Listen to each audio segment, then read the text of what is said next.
C'est ce match. On vous souhaite une excellente rencontre sur les ondes du 103.7 Radio Acton. Voltigeurs face à l'Océanique.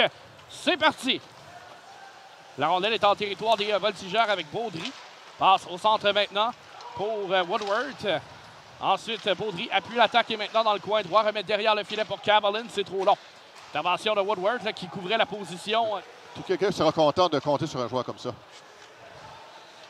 Alors qu'il reste 15 minutes 30 en première période. Mise en jeu qui a été remportée en territoire adverse.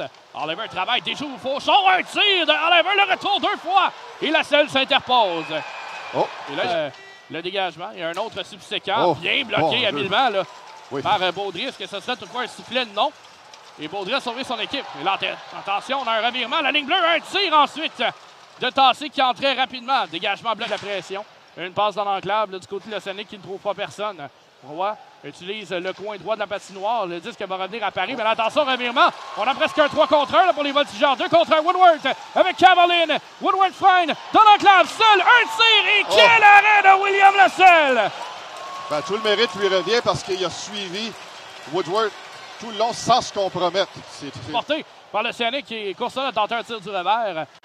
Qui n'a pas trouvé le filet. Et là, on est 6 pour l'obtention du disque le long de la rampe. On réussit à trouver l'enclave. Blais reprend, un tir bloqué. Il a de tout son long. Riley Mercer vient fermer la porte.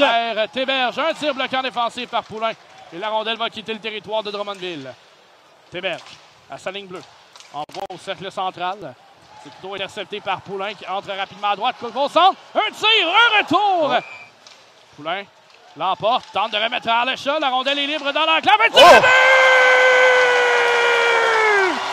Vincent Tremblay qui vient marquer un but extrêmement important pour les Voltigeurs. Un tir foudroyant. Et Tremblay prend ce premier but du match chez 1-0 Drummondville. Et ça, mesdames, messieurs, c'est un but marqué par le 5e défenseur des Voltigeurs. C'est pas rare que ça se produit dans un match aussi serré, que c'est pas forcément un marqueur de premier plan. Alors que ça va revenir coin gauche pour Fauchon. Fauchon remet derrière le filet, personne pour recevoir. Baudry reçoit de la visite, mais réussit quand même à pousser la rondelle en avant. Mais là, revirement à la ligne bleue défensive. Fauchon reprend le tir et le but. Du cercle droit, Jonathan Fauchon vient déjouer Riley Mercer. Partie supérieure, côté du bouclier. Et on est de retour à l'égalité, c'est 1-1. Ben, c'est exactement ce que je pensais qu'il pouvait peut-être arriver éventuellement.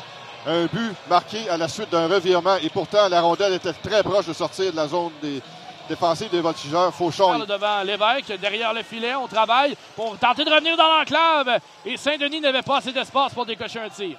Dans le coin maintenant, c'est récupéré par l'Océanique. Dubé qui remet à Lévesque. Ensuite, à Roy qui appuyait l'attaque. Et un autre arrêt de la part de Riley Mercer. À gauche, Lavigne tente de renvoyer vers Fauchon sans succès.